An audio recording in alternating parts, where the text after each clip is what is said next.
up, Ninja Nation? It's Bowman 9000, aka the Trumbo Ninja, and I want to welcome you guys back to another video. If you guys are new here, obviously click like and subscribe. It really does help the channel out a lot. You will enjoy the content that you gain here. I promise you that. Obviously, if you already been a subscriber, spam one in the chat because you guys are really the real ones who have been supporting me for so long. And so what you're gonna see on the screen right now is what my paint beast, the 7-foot overall, the 99 overall 7-foot paint beast. He's 250 pounds. This is maxed out. I believe I'm at like 99.4 or 0.5, something like that. I heard that you get another +1 to all your attributes when you get to 99.9. But I don't know how sustainable that be. Heck, getting to 99, I need the help of my career in the first place because I was stuck around like 98.4 for a long time. So to play a couple of my career games, that part of the game is fixed where I can go ahead and just do whatever I want in my career, even on Hall of Fame, and it'll actually give me my 99.9 rating because I was balling out there, man. I was dropping quadruple doubles earlier this year, and I was losing. It was weird. I was losing rep. It was freaking weird. So here's what you can see. All the attributes that have +1. This does not affect the physicals, it doesn't look like, but it does affect all the rest of the attributes. So my shot close is a 92. So I've gotten what? At 95, you don't get anything but 96, 97, 98, and 99. So this is all my stats with a +4 on top of every single attribute. Every single one, doesn't matter, doesn't discriminate, all of it. So things to note for me, that my block finally got up to 90. I believe at like 89, I started getting snatch blocks. So hopefully being at 90 has gotten to be a lot higher, or excuse me, getting to be more frequent. So that's been pretty cool. So yeah, 90-91 defensive and offensive rebound. Interior defense is a 90, that's great. The post moves is excellent.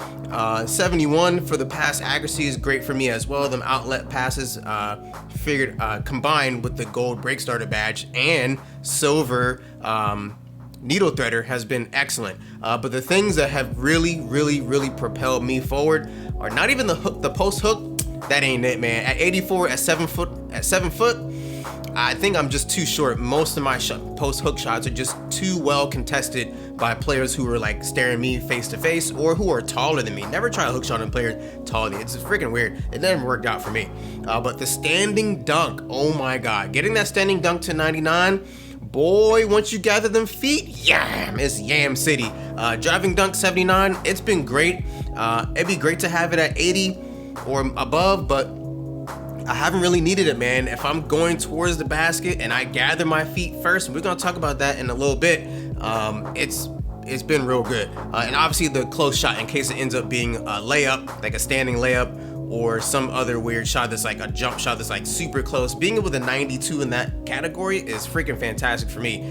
So yeah, that's what you can see here out of the 99, but that's not what you came here for. You guys came here because you saw the title of the video and you saw that I changed my mind and I have a part 2 to my best big man defensive and finishing badges. So let's get into it first. We're gonna go into the badges. We're gonna go into the finishing badges. Like I said, we're gonna talk about that a little bit later. Let me just show you my playmaking real quick. Obviously, break starter, post spin technician, unpluckable, gold, and silver needle threader. Enough about that. We're moving on. Finishing badges. I have changed them up. I have taken hard stances against some badges. I had deep hooks at one point in the video, but this is what I've been rocking out for all of the qualifying games for the 2K League. All of them played in rec. And this has really been working for me. So obviously, like I said in the previous video, back down punisher, must. Drop stepper, it's a must. Contact finisher is a must. And putback boss is a must. You gotta have those. I tried putback boss off camera on like silver just to like mess around with some other badges, and like I was not happy with the results. Maybe this is just because I was 7 foot and not taller, but having putback boss not at Hall of Fame for my build, it's not working. So don't do that, unless especially if you have my build. Don't do that. Consistent finisher, I would love to have that at Hall of Fame, but I brought that down to gold. I think in the previous video I had Pro Touch also at either gold or Hall of Fame, just to clean up and get some more, like a little bit of a boost if I time it right. But I figured take that all the way off, just try to time it right the best I can. If I get a late release consistent finisher will take over. Let's just read that real quick. Penalties for mistimed layups are reduced, allowing players to make layups more consistently. So yeah, I believe when it says poorly released, it means like late and early, not slightly late or slightly early, just late or early, or very early and very late. The Pro Touch is the one that's supposed to help you for the slightlies and the good releases. So I took that off. A lot of times I find that my player is releasing them late. Maybe I'm just ass at the game and I don't know my animations, but I just online I cannot seem to time them to get a green release on a on a layup. So I just took it off. But the badge that I had to maneuver all of these for is Fancy Footwork. Fancy Footwork is just that badge. I'm going to make a separate video just on Fancy Footwork because I saw guards doing it and I was like, well, wait a minute. If guards are doing that, maybe it'll work for me as a big. I know I'm a lot slower and I usually don't get blow-bys and like get a head of steam headed right towards the basket, but it turns out sometimes I do. And when I need to dunk, like in those situations where you guys ever had those situations where like, cool, I'm basically either one-on-one, my dunk rating is high, and he just doesn't dunk. He just like lays the ball up and you probably miss because you're expecting a dunk and you hold square too long. This negates all that because all you have to do is hold R2 or the right trigger if you're on Xbox, go towards the basket or towards the open space. You can go ahead right towards the basket. He'll take a hop step right into the middle of the paint to be head and shoulders right with the rim, or you can hold your left stick to the left or to the right while doing this and he will hop into the open area. And as soon as you do that, like as soon as you press the button combination, the R2 and tap the square, hold R2 and square one more time and put up the Fancy Footwork. So once you get out of that hop, that triggers a Fancy Footwork. It actually sets your feet like I was talking about earlier, and you know what's coming next, a big old jam. So that's what I like to see. Fancy Footwork on gold. I have not tried it on Hall of Fame. I've been very satisfied with the way it works on gold, so I haven't really had reason to try any higher. If you guys have tried it higher, obviously let me know in the comments, because it would be cool to see some success stories from that. But me having it on gold is great. I haven't had to do anything else. So these are my must-have finishing badges for centers. That's it. Relentless finisher, that's cute. Acrobat, maybe once you do Fancy Footwork, you do sometimes do acrobatic layups, but if I can't get the acrobat to gold, I don't really want it. I'd rather have consistent finisher, honestly. Deep hooks, I already told you about that. I took it all the way off. Lob city finisher, I don't need it. Just throw the lob, I'll get it. Showtime slither finisher does work, but also what I found about Fancy Footwork is it doesn't say that it works for drop steps. Let's read it to you. It says improves a player's ability to beat defenders with an advanced layup or dunk gather, which is a hop step, a dunk gather, right? Like, remember what they said before the game came out? A lot of the controls are separated where like you used to be able to press one button and it would do like a combination of dribbles where like they said, nope, Mike Wang said, we're taking that out and you're gonna have to do it all yourself. That's part of dunking all yourself. So you get the ball in a pick and roll or anything on an outlet and you see that it's you and the rim, or it's you, the defender, and the rim. You're like, I got a one-on-one scenario. I love my chances here, and he's backing up. You need to gather your feet first, which will do that hop step. When you do the pro hop, boom, you've gathered your feet, and then hold square, bow, he's going for a dunk. I've seen him travel just to get this off, and they don't call it.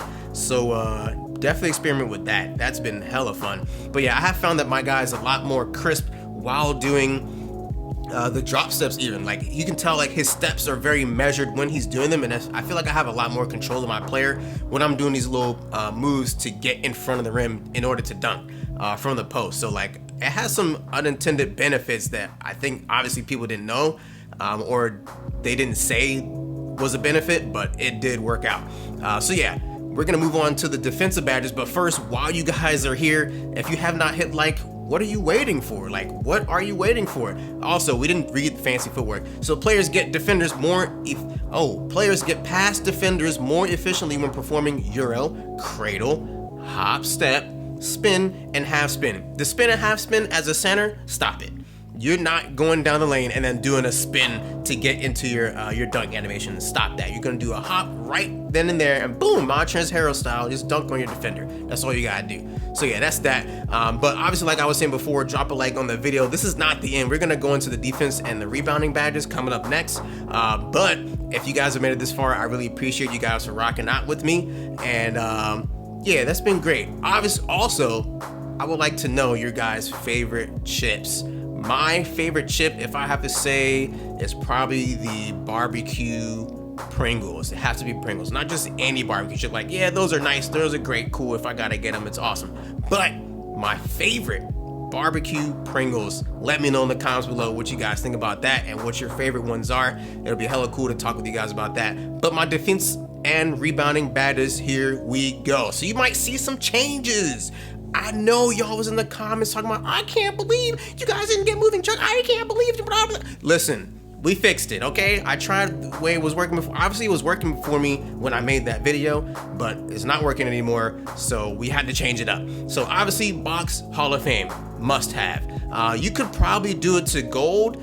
If you're like taller than 7 foot, you can probably do it to even silver or bronze. But with me being 7 foot, I need that Hall of Fame box just to make sure I'm got my box out, because I did not put worm on. So when I'm inside battling for position before the shot goes up, I want to make sure once I get my backside against the defender's body, he's done for.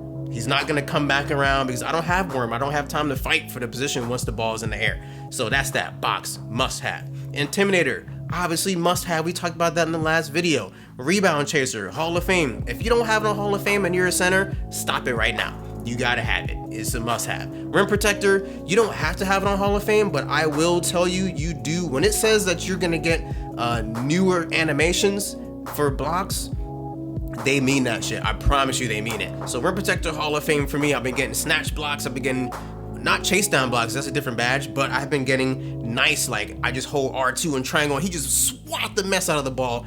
It's been really nice. So I'm never taking that off. I don't want to take that off. But on to the new badges. So I feel like a week after I put the video up of my defensive badges, I was getting cooked by like straight centers, like 3 games in a row where they would just post me up, back me down, turn around, fade, jumper, good. And I was like, really? I've never played against these guys before I made that video, and now suddenly here they are.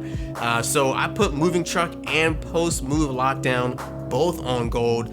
I think these guys are both in tandem. You should have them both at the same level because they work side by side. You gotta have it. Moving truck, I can't say one works more than the other. Like moving truck, obviously you don't have to press anything, just hold L2 and make sure that you're moving the left stick just a little bit left and right to make sure that you're staying like squared up with the person who's trying to back you down, and the badge will come up. And if they don't have a good enough strength rating, they will either be pushed back out towards the 3-point line, or simply you won't get moved back into the paint if you guys are like equal in strength. So that's really cool about that. And the nice unintended consequence of having post move lockdown. So obviously if you're going against a center and they try to do a stop, a drop step, it's not gonna work as well. It's not gonna look cool. It happens to me sometimes. Like I've seen my guy like not fumble the ball, but like mess with his feet. Like he's not really getting good planting position to go for the post moves. And I'm assuming, he must have post move lockdown. Got it, I'll try something else. But one other thing about post move lockdown is that when let's say someone's coming into the paint, right? Whoever's guarding the guy on the 3-point line or out on the perimeter gets beat off the dribble, you go, oh, I gotta step up, right? So you run across to step up, and the ball handler panics. If he panics and goes into the L2 protect dribble animation, that counts as a post move. So he basically picks up his dribble when he does that. He's not really allowed to keep his dribble going. So it's a nice thing, and I can be like, cool, I'm gonna put my hands up. I don't need to hit the block button. I may even back up in case he goes for the pass across the court, because I did leave my guy open across the paint, I mean. So that's nice to see that guy pick up their dribble, especially if it's a guard or a forward pressing up against me with that L2 press down. That's a no-go. He's gonna have to pass the ball, which is super duper nice. So definitely have it on gold or higher. Also moving truck, you're gonna see it pop up a lot. It's gonna be great. But yeah, these are the badges that I've been rocking with for all the qualifying games of the 2K League. It's been a great time, and I appreciate you guys for rocking with me. We out of here, yo. Peace out.